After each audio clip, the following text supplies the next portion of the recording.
Hey there. Hello. How we doing? I'm doing great. How are you? I'm doing awesome. Thanks everybody who's joining in. This is Dave with Cruiser Cult, and tonight we are privileged to be talking with the Clutch Pedal, or Robert Conybeare. Did I pronounce that correct? Yeah, it's Rob Conybeare. Conybeare. Okay, awesome. Well, I'm super excited to be able to talk with you. I think a month ago or so, there was all of a sudden a flood of photos of a 100 series on a racetrack with Washington plates, and kind of the internet came alive. So I'm really excited to hear about that story tonight. But you're a Washington native, right? Well, I've been here for about 3 or 4 years. I moved up here from California, but I just want to say thanks very much for having me to join you tonight and for your interest in the trip that I took. I can see you love Land Cruisers almost as much as I do. There's a lot of us out there, so we're just trying to capture and share some of these amazing stories, and talk about the vehicles. You're based out on the San Juan Islands right now. Yeah, so right now I'm actually in Seattle. I split my time between Seattle and Orcas Island. And I've been primarily out on Orcas Island for the better part of the last 3 years, lived out there during the pandemic. And Orcas Island was a big part of the reason I moved up to the Seattle region from San Francisco, where I'd lived for about 23 years. Oh, wow. Okay, awesome. Well, this is like the prime time for the San Juans, because as of July 4th, that's kind of like when the summer officially starts in Seattle. So are you taking advantage of some of this weather right now? Oh yeah, no, it's great. I love it. That's why I have a T-shirt on right now. As you know, it's like the Washington State summer for those people that don't live in the Northwest kind of begins in early to mid-July, and we're finally getting it now. By the way, you had mentioned Orcas Island. I keep 3 Land Cruisers out there. Not as I think old as the 40s that it looks like you have in the background there, but I have a the 100 series Land Cruiser that we're going to talk about that I bought back in 2000 and I owned for its entire lifetime. When I found out that the naturally aspirated V8s were going to end, I went out and bought a 2020 200 series and love that car. It's in some ways it's kind of like an extension of the formula of the hundreds. And then I also got talked into buying an FJ62 fire truck that I have parked out on Orcas Island right now. It's right-hand drive. It's one of the JDM models. It's actually an operational pumper truck that I keep out on our property out on Orcas Island. Wow. Okay. Well, we've got a lot to talk about then. Okay, so let's start with how did you come to Land Cruisers? Kind of what was your story that brought you into kind of enjoying them as much as you do? Yeah, I mean, where it really started for me was I've always refused to buy a minivan, and the world is, I think, people that have kids, they're spread into 2 categories. Every single one of them never wants to buy a minivan, but it's either they ultimately buy a minivan or they don't buy a minivan. And when I started having kids and traveling up to the mountains from San Francisco, um, basically realized I needed to buy a bigger vehicle than the station wagon I had at the time, and rode in a friend's 100 Series Land Cruiser, loved it. And then my now ex-wife, but my wife and I at the time, we just drove into a dealership south of San Francisco, and there was a Land Cruiser that was parked in those ramps. You know those ramps they have out in front of dealerships that are kind of like up high?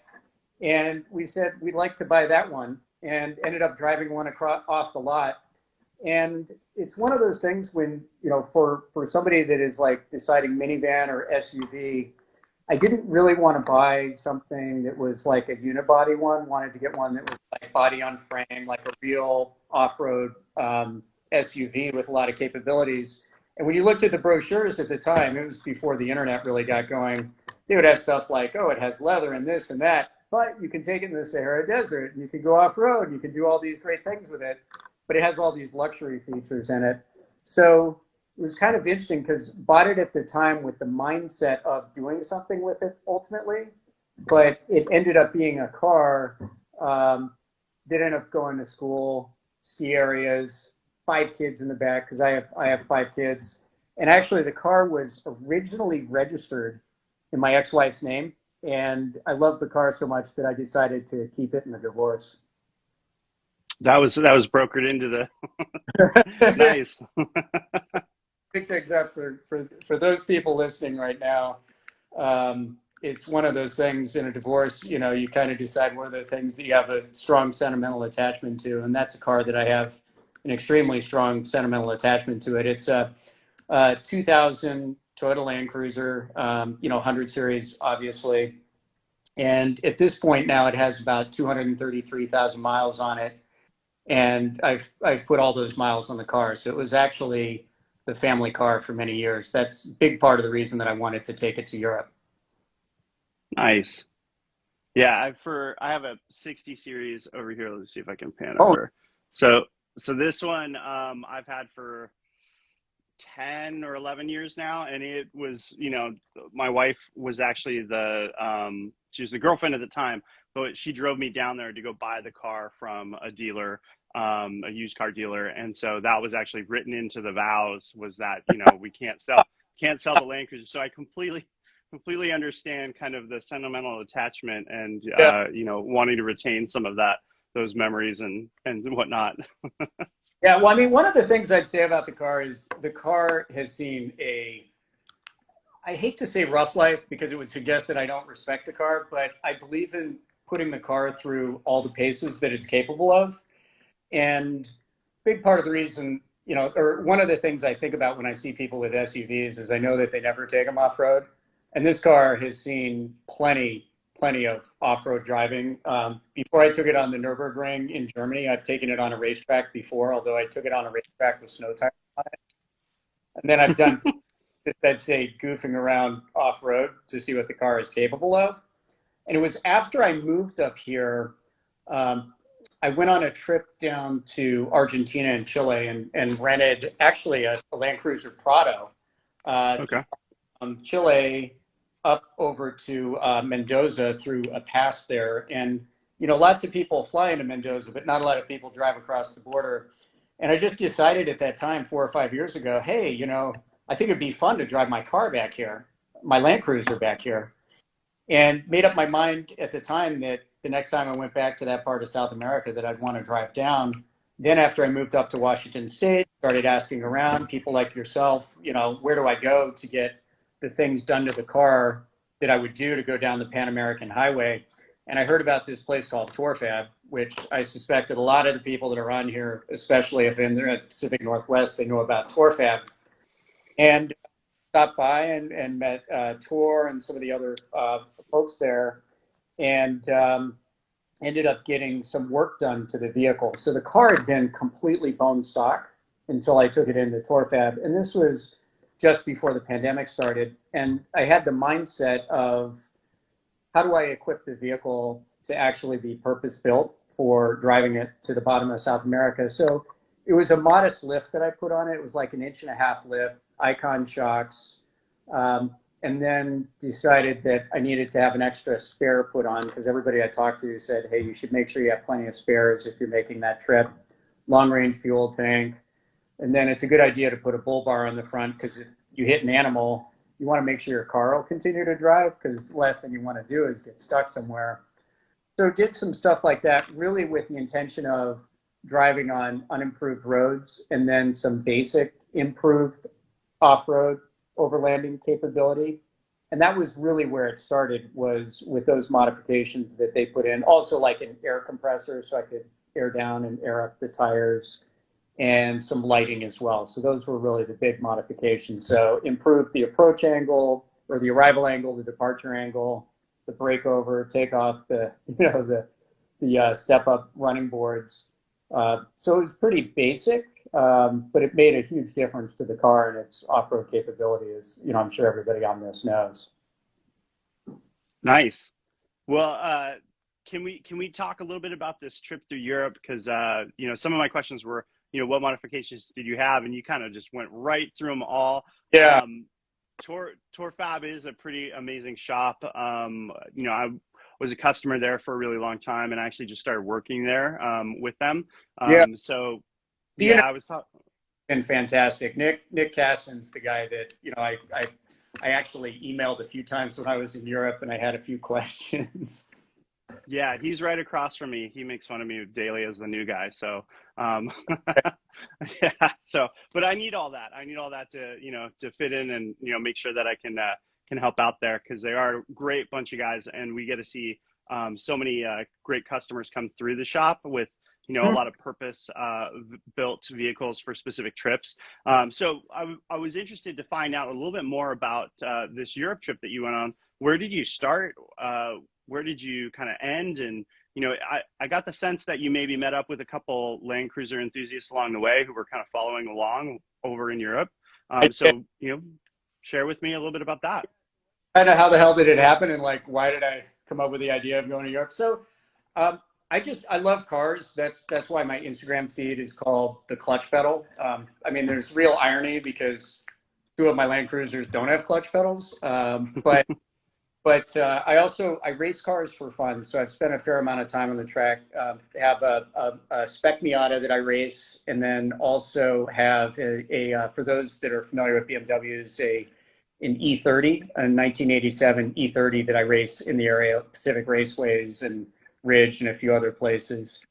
So anyways, I love cars, love vehicles, love doing dumb things with vehicles. And I really believe that in using a vehicle in the way in which it's designed or intended and pushing it to its limits.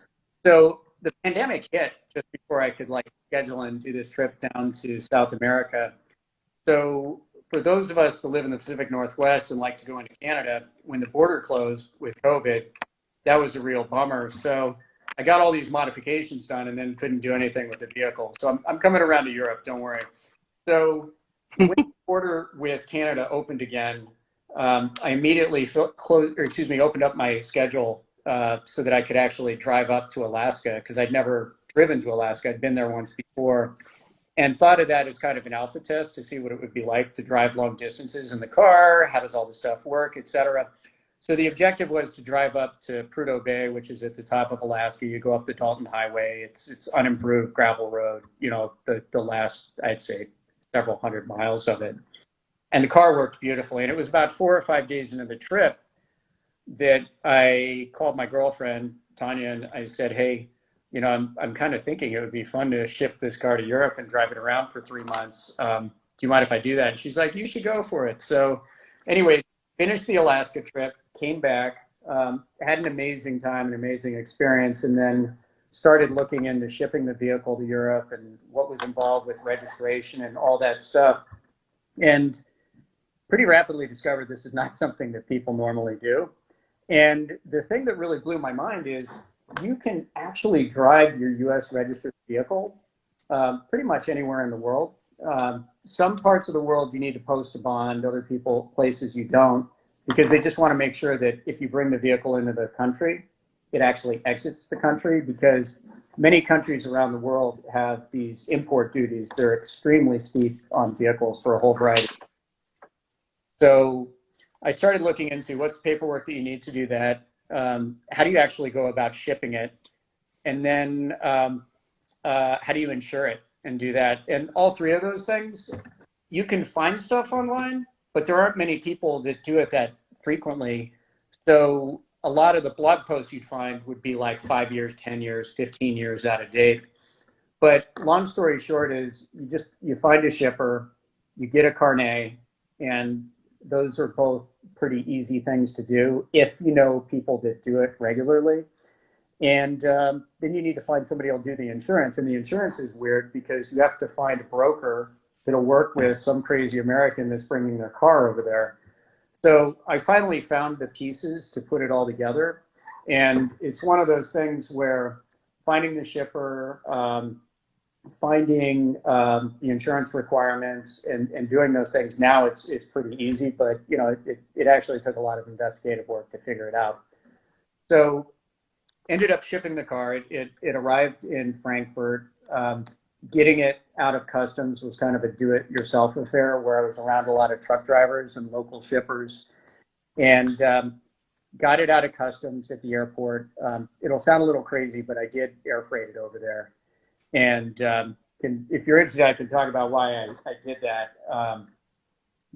Long story short, the lanes to fly from Seattle to Frankfurt are about 1/4 to 1/5 the cost of going the other direction. So they kind of want to fill up the Cargolex 747 that goes between Seattle and Luxembourg. So ended up flying it out on that. It was about a 50% premium to a container. So container Okay. expensive, air freight going the other way was less expensive. So I did that, and it made for a really reliable arrival date that it was going to be there. So I knew that it was going to arrive. It's going to get there on March 7th, and I left Seattle flying to Frankfurt, arriving on March 8th, I think was the date. I might have gotten that, by a day. And then I retrieved the vehicle and immediately drove it to a gas station after like some hijinks getting it out of customs, and proceeded to fill it up with about 400 euro worth of fuel because the car was empty. So it's the first time in my life that I've ever bought a one-way ticket to Europe, and basically arrived with no plan in mind other than I had been connected with an acquaintance in Tunisia, and that acquaintance said that he would take me out in the desert and show me around, and he got a group of buddies that actually drive Jeeps, as it turns out into the desert, and we drive through the dunes and we do all that. So that was it when I arrived. It was just, I want to drive around Europe. I'm going to take a 3-month sabbatical from my day job, which is I'm a venture capitalist and work with startups. And I set up this out of office message that basically said, you probably won't hear from me for 3 months, but if we're connected on social media, drop me a line if you need to reach.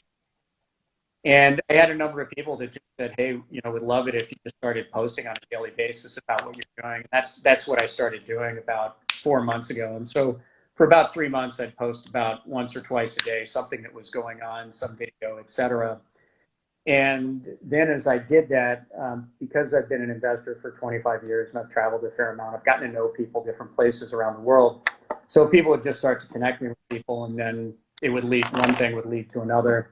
So I ended up driving down from Frankfurt, went over to Luxembourg, went down through Switzerland and Italy, and then took a ferry where it's just a roll-on, roll-off ferry. You drive on it, you go upstairs, it's kind of like a cruise ship, and you can get a cabin, and cabins aren't too expensive. They're like a couple $100 for the night. And, you have to leave your car down there, and then you drive into customs.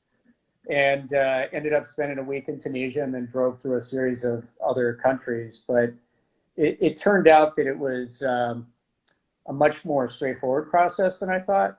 But anytime you go across a border that was not within the EU, where they didn't have borders, you never knew whether it was going to be a 20-minute crossing or an 8-hour crossing. You really never knew. And you go across these borders, like when I was going from Bulgaria to Turkey later in the trip, their computer systems went down. And you're in a line, and then you end up waiting. And then, because of what's going on, you see, some Turks headed home with, I don't know, maybe some Ukrainians or other people look like they're about to get into a fist fight because they're like trying to merge their cars into one of the customs lines, and nobody's answering anything. And you just sit there for 5 hours, and then they open the gates again, and then they start processing people. And then you get up to the toll booth that you're kind of going through, and they don't speak English. And they look at you and they ask you a question in Turkish or, whatever language you're going through. And you just start to offer them paperwork, and sooner or later, they'd ask for title, registration, insurance. That's what they wanted. And of course, a passport as well, when you go across the border. And one of the things I would say for anybody that's listening, that's thinking about doing it, the number one thing that made it easier, and I think the reason that a lot of people don't drive between countries like they're doing a US road trip, is to carry your title with you. So they basically, the number one thing they want to figure out is, do you own the car, and do you hold title to it, and do you have insurance? And then once it's that, the Europeans cross borders all the time with their cars. So although it was really weird, because I'm guessing any of these agents probably see it once or twice a year, it was pretty straightforward because they're used to processing cars driving across borders there. Nice. Well, so much of this is like overwhelming for me even to, think about how I would go about it. I mean, it's something I think anybody who drives a Land Cruiser thinks about driving it in a very far off place. Yeah. I have some friends who we've talked about, can we ship trucks or can we travel to Australia and maybe purchase some vehicles and drive around for a period of time? With the number of border crossings and the transportation of your own vehicle, it sounds overwhelming. How long did you kind of wade through that process till you kind of cracked the matrix to it? Well, I mean, to a certain extent, it's if you have the carnet, and there are a couple of different carnets. I won't get into the technical details of it. At some point, I'll write a post about it. But you just go to literally like atacarnet.com. It's atacarnet.com. And then you fill out a form and you talk to one of their people and you get a carnet issued, and it's not cheap. But they basically post a bond. They're like a bail bondsman is what they do. And there's this international system that's already set up for commercial goods that are meant for temporary importation. So when people think about, I don't know if it's like the Vienna Convention or the Geneva Convention, they always think about, the rules of war and this and that, but there's a whole series of other UN conventions. And one of them is temporary importation and exportation of goods. And that's why it's actually pretty straightforward to do it. It's just unusual. So people can do it, but you just have to make sure you have the right paperwork. And when you've gotten the insurance in advance, it's called a green card, ironically, in Europe, to get insurance for North Africa. But if you have that, you have valid registration and you have a title, and a carnet. At least in that part of the world, it's remarkably straightforward. You just don't know how long it's going to take. You're going across a major border crossing where it's going from like one highway to another. And then, they say, pull over there, or they kind of point, they go like, you there, come back. And then there's maybe like 20 people at the border, and then they're finding the person or the guy in charge that's used to dealing with weird stuff. And, then they come and they process you and they help you with the paperwork, and then you kind of move on. At the end of the day, I guess what they could do is say you need to turn around and go back. But ultimately, you're there, you have a valid passport, you're probably going to get through. I had a very similar experience with the Canadian border with a couple of friends. Ironically, we were bringing Land Cruiser parts from Canada into the U.S. We weren't in our own vehicle. We were in somebody else's truck. It wasn't registered to us, and we just have a bunch of car parts in the back. And so we had kind of strategized, like, how are we going to get through this without raising flags or anything like that. So it was what's in the back of the truck, car parts. Right. Okay, it looks like it's a motor. Okay. Do you have EPA, registration for this, or do you have proof that this like meets, it's not within 25 years it's allowed to come into the U.S. Yeah. And we said what it was out of I didn't have the VIN of the vehicle, but we were flagged inside because we didn't have all the right answers. And then ironically, after trying to talk with somebody there, they said, oh, you need to get somebody to import the motor for you. So you're going to have to go back to Canada. You can't come into the US. So we were sent back. And at that point, we were like trying to figure out, it was a Sunday. We were trying to figure out what we were going to do. And we ended up driving to another border crossing. But at the time, they had taken our licenses. We were like, okay, are they going to, kick us out again? Like, are we like barred from returning to the US now? So we got in the line at another border crossing, and the same thing. We pull up in the truck, and what's in the back? Car parts. And the guy asked, "Looks like a motor's back there." And I was like starting to be ready. I'd been doing a bunch of research, and I was like, "It's 25 years and older, and here's the EPA, rules and whatnot." And they were, yeah, and he was like, okay, you have to go inside and talk to somebody because like I knew, I guess, enough to be somewhat competent. So we had to wait like an hour in line to get into the customs office. And then it was very interesting because when we went through the customs office or the border office, none of them seemed to know. They were asking us, well, what vehicle is it going to go into?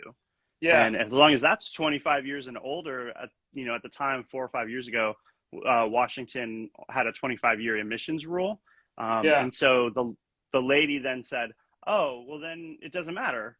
And so she didn't really know the rules either. So it was interesting that like they all know enough to say no, but they don't know enough to know Well, why to say yes. it's funny. There's a lot of that. And then, as you might expect, some of them are probably more worried about their jobs than others. And some of them are just in a good mood that day, and some of them are in a bad mood that day. And you never know what's going to happen, how long, but you eventually get through. It's but one of the things I found when I was going across the borders is because I couldn't speak these languages, I didn't know what they were doing, and they would ask questions, and I would just smile and just give them more paperwork, and I knew the paperwork was there, and then the more I did, I started to get different questions, and there were a couple of things that I did that made it a lot easier. I think number one was I had started to collect country stickers, and I was driving from Rome to Istanbul with a friend of mine who, this will sound ridiculous, but he flew in from Beirut, and he has like three different passports. His name's Henry.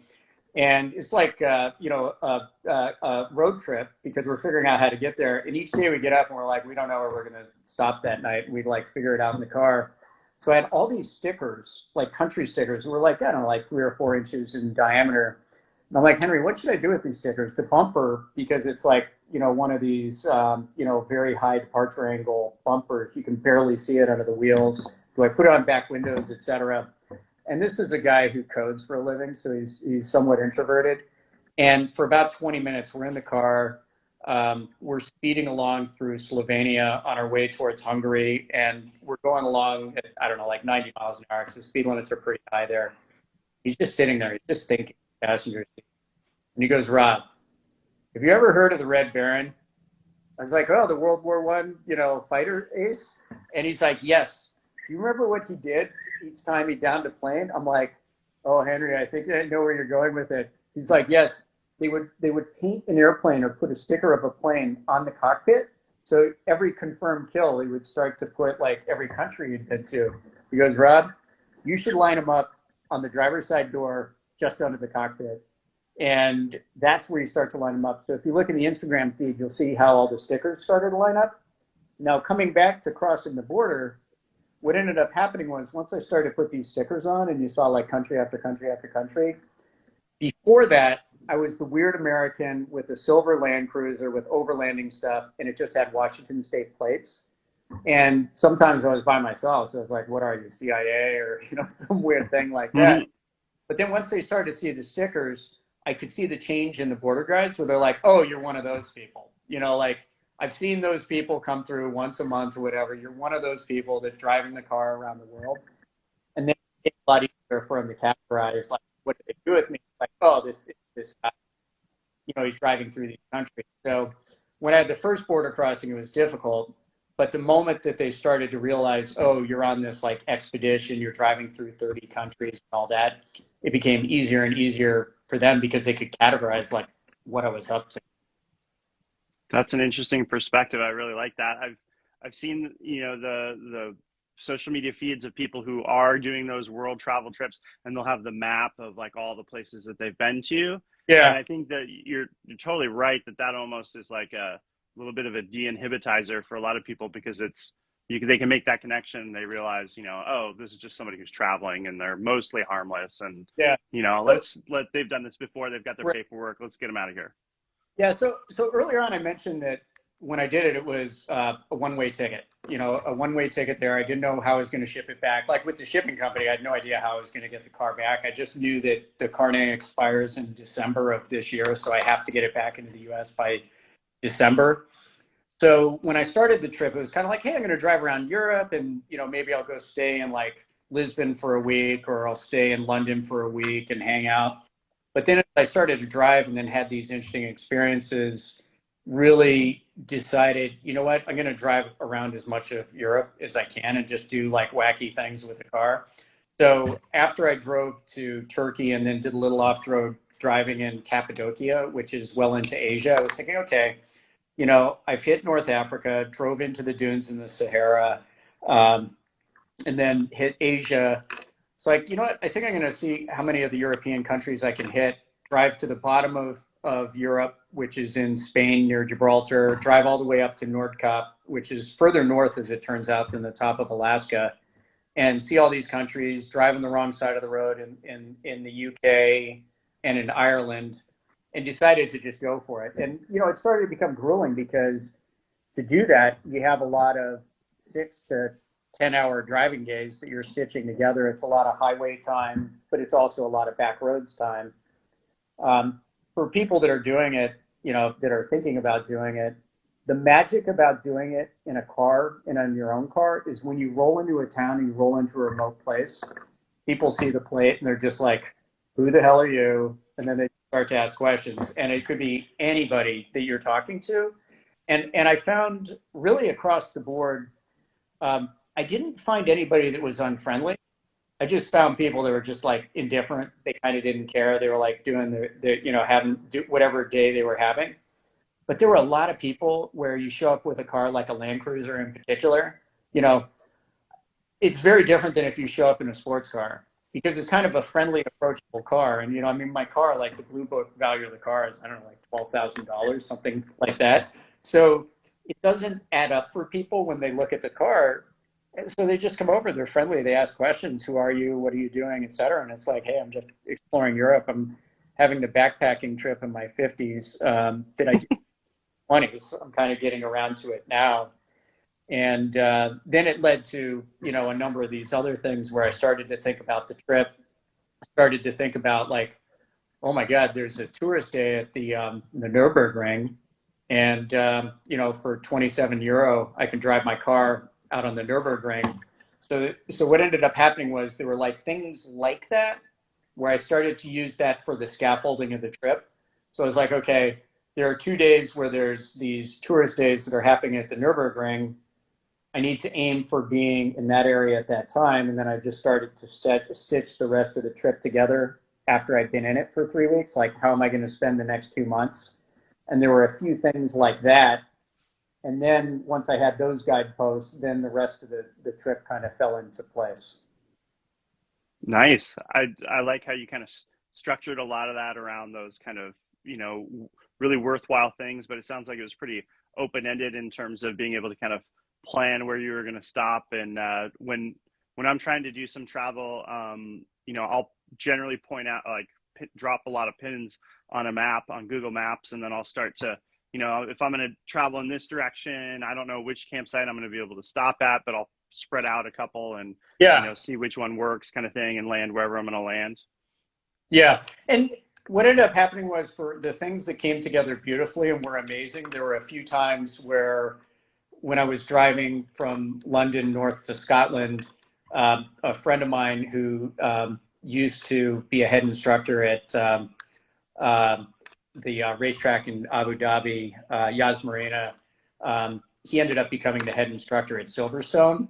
But he didn't weigh in and tell me until like I had just driven by earlier that day.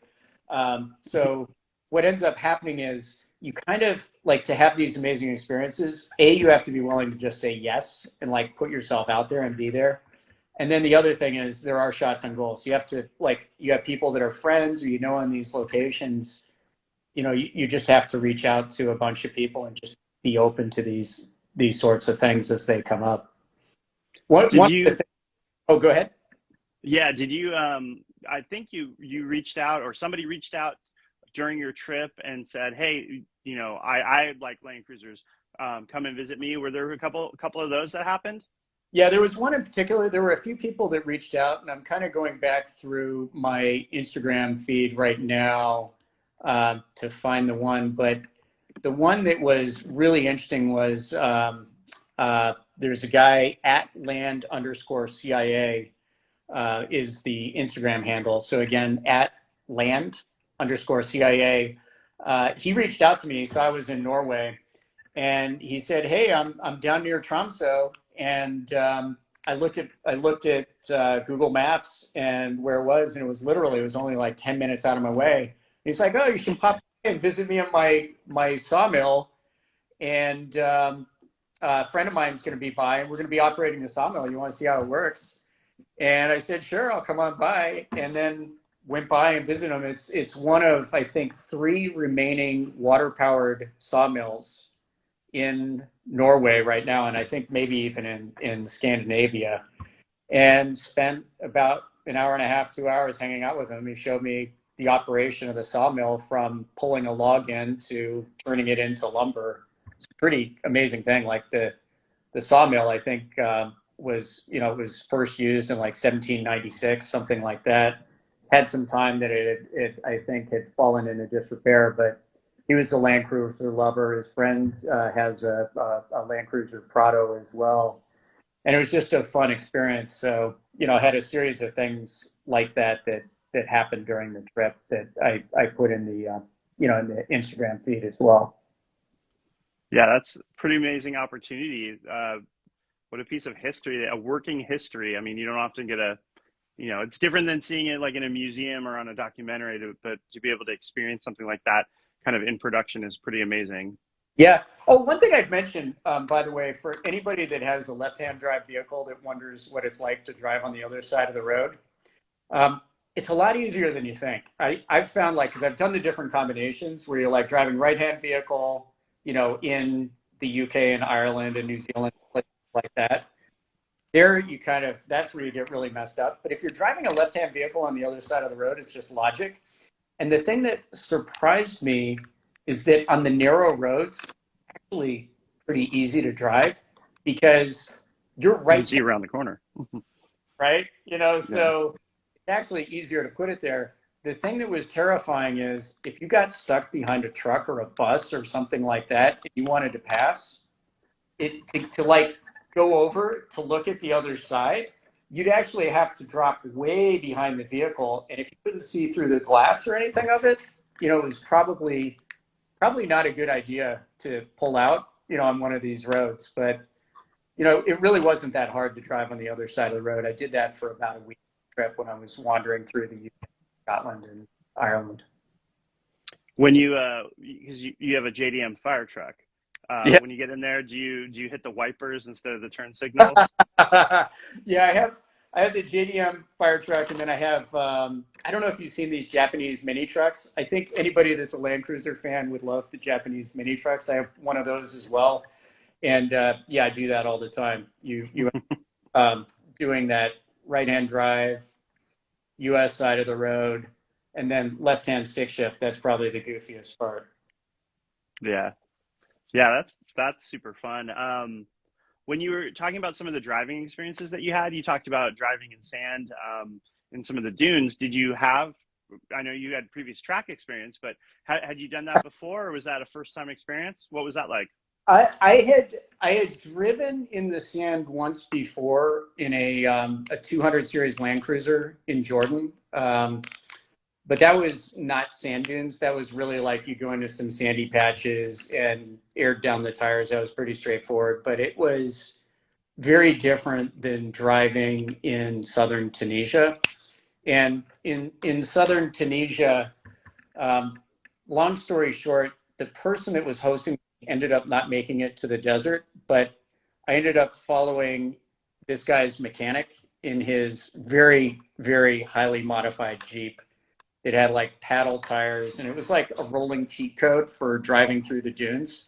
So I was following in my, marginally modified Land Cruiser for that type of thing with Goodyear, or excuse me, BF Goodrich KO2s. So, it's a really good all around, all terrain tire. And I figured that he would air down when we needed to use it. And we ended up going into the desert at about 9:30 at night, and it was dark. And the moment that we left the road and we went into the dunes, I got stuck about 25 seconds later. He's going to stop if I need to air down. And I didn't air down. I had, I don't know, like 36, 38 PSI in the tires. And I just got good and truly stuck. So then we spent the next half hour winching my car out, letting the air out of my tires.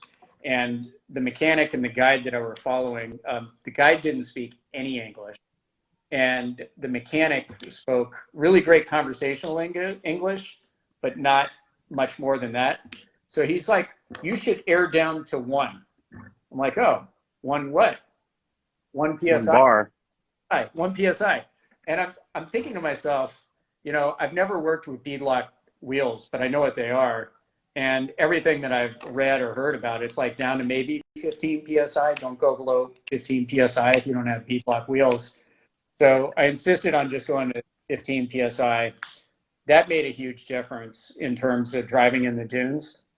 But where I thought I was going to have somebody riding in the car, shotgun, explaining to me how to approach a dune, what to do with the throttle, all that.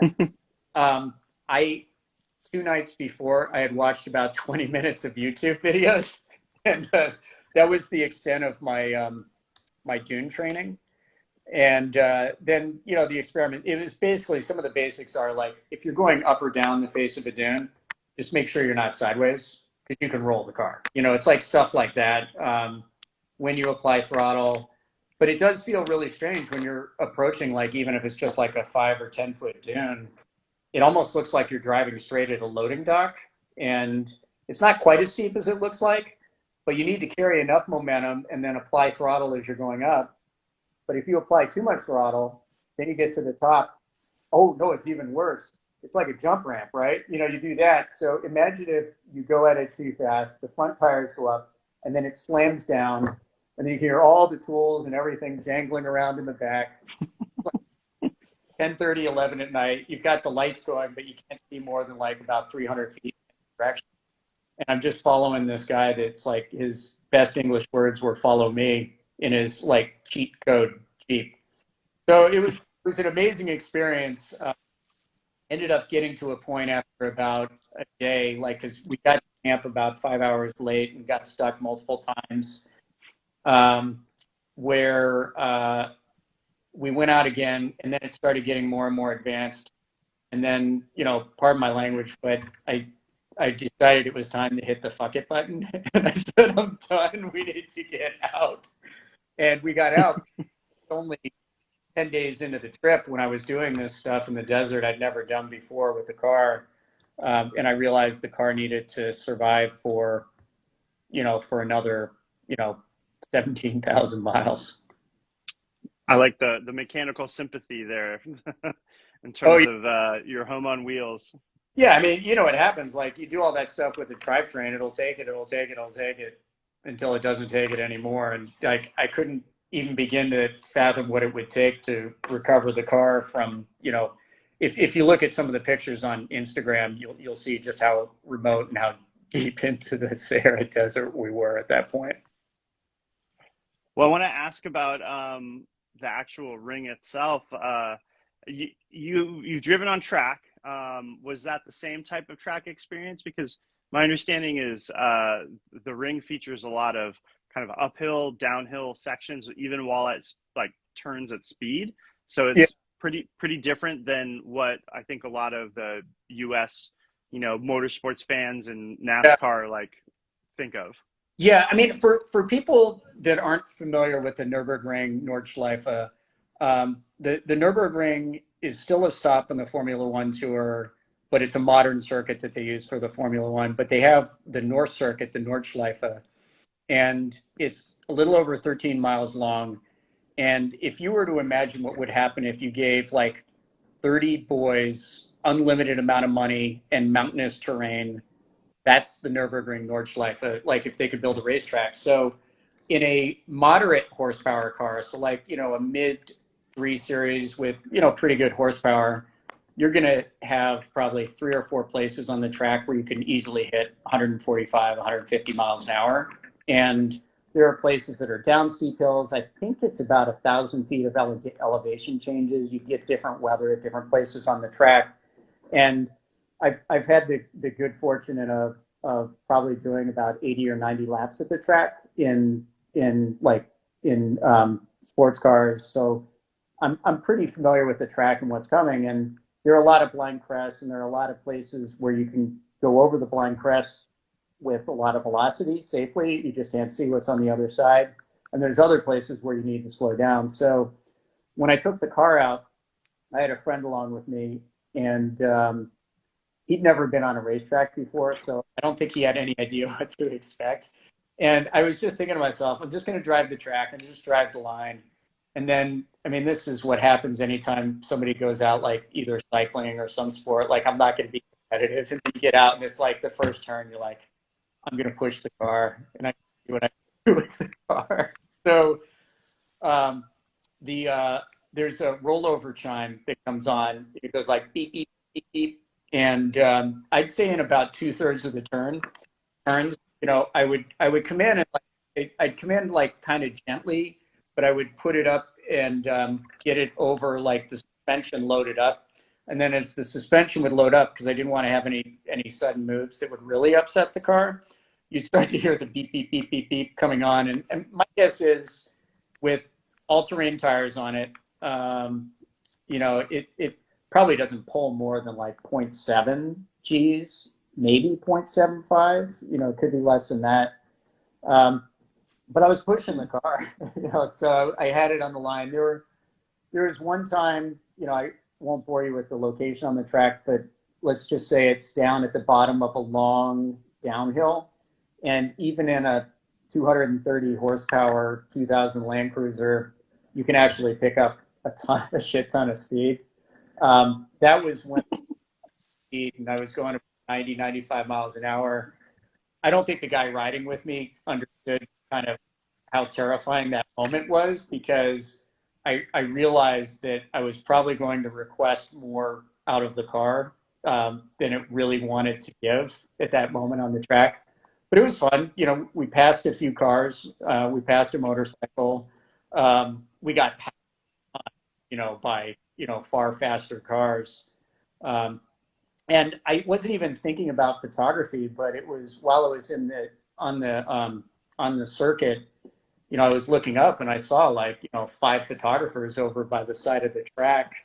And I think they go out on tourist days because they sell the photos. So then afterwards, after I did the lap, I posted the in-car video, and then I looked online and I was able to find the photos online.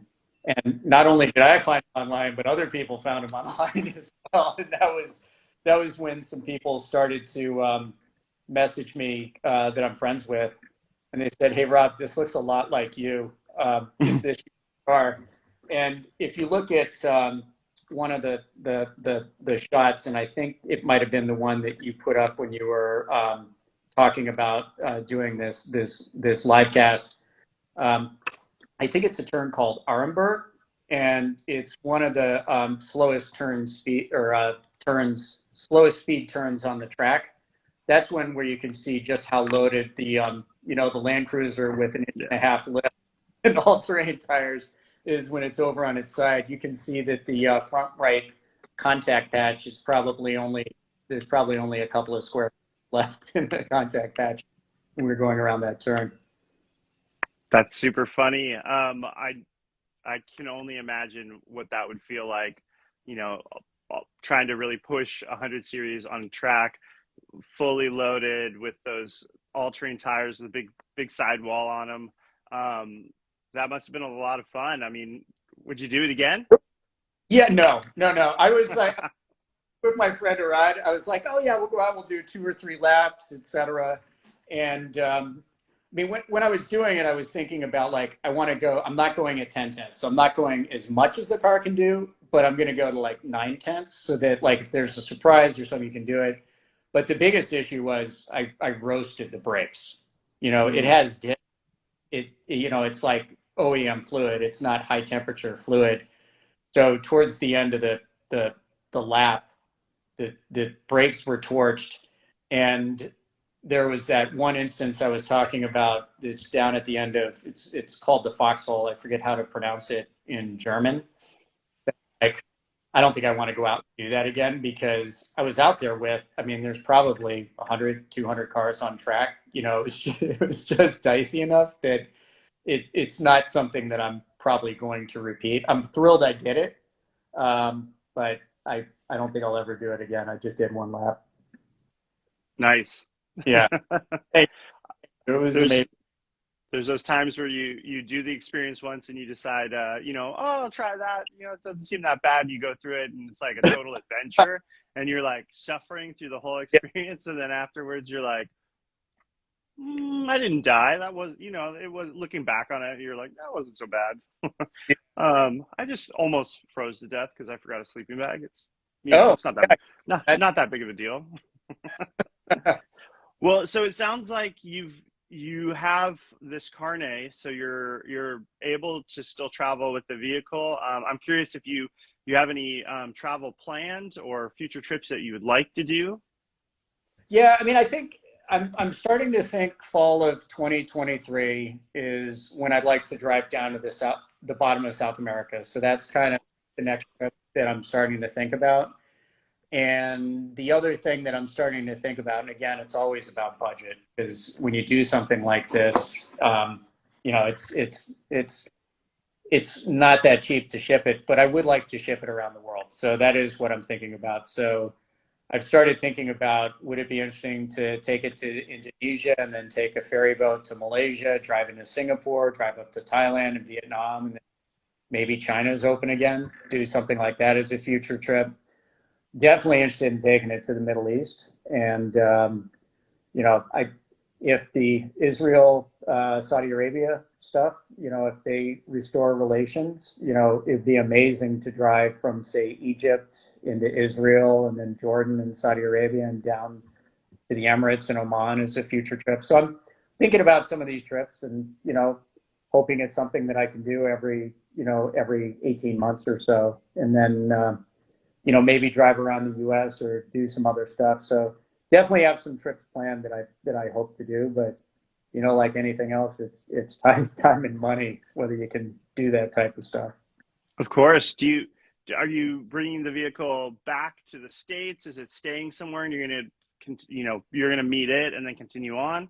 Well, to a certain extent, I did think about leaving it in Europe, but there were enough places that I went that I'm not entirely sure whether I got speeding tickets, and it.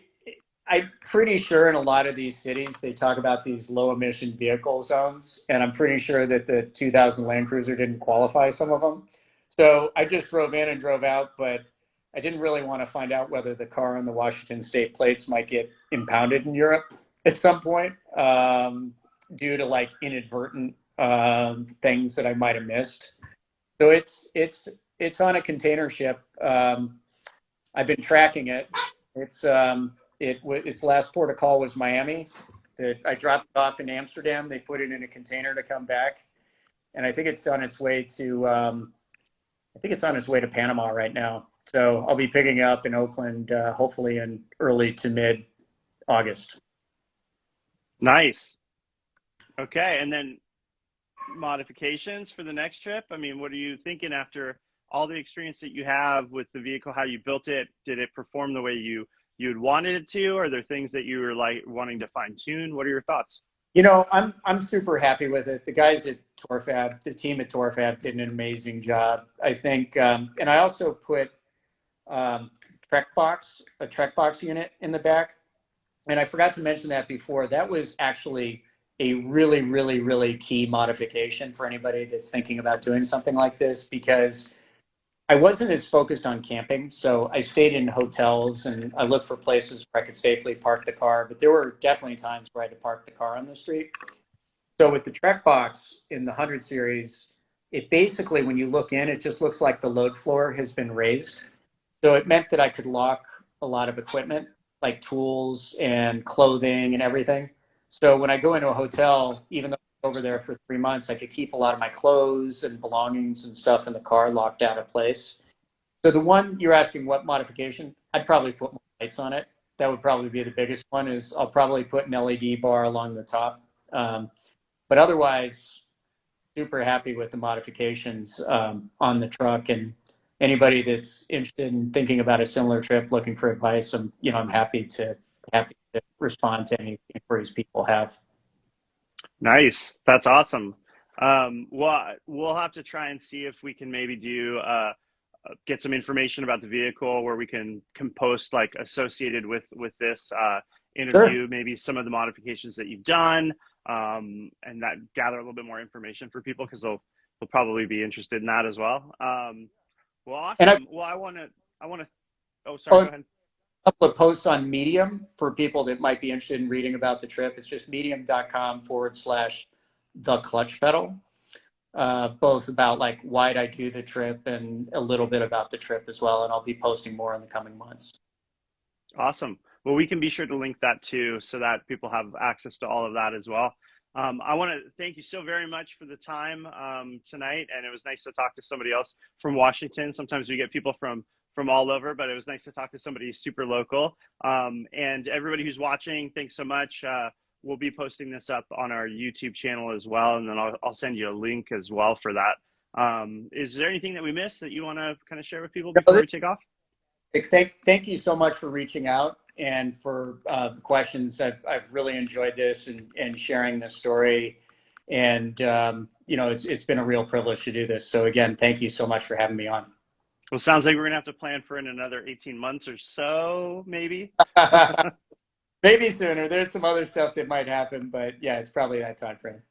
Awesome. All right. Well, thank you so much for your time. We'll give you the rest of your evening back, and I look forward to following your adventures. Sounds good. Thanks again. Thanks so much. Bye-bye. Bye.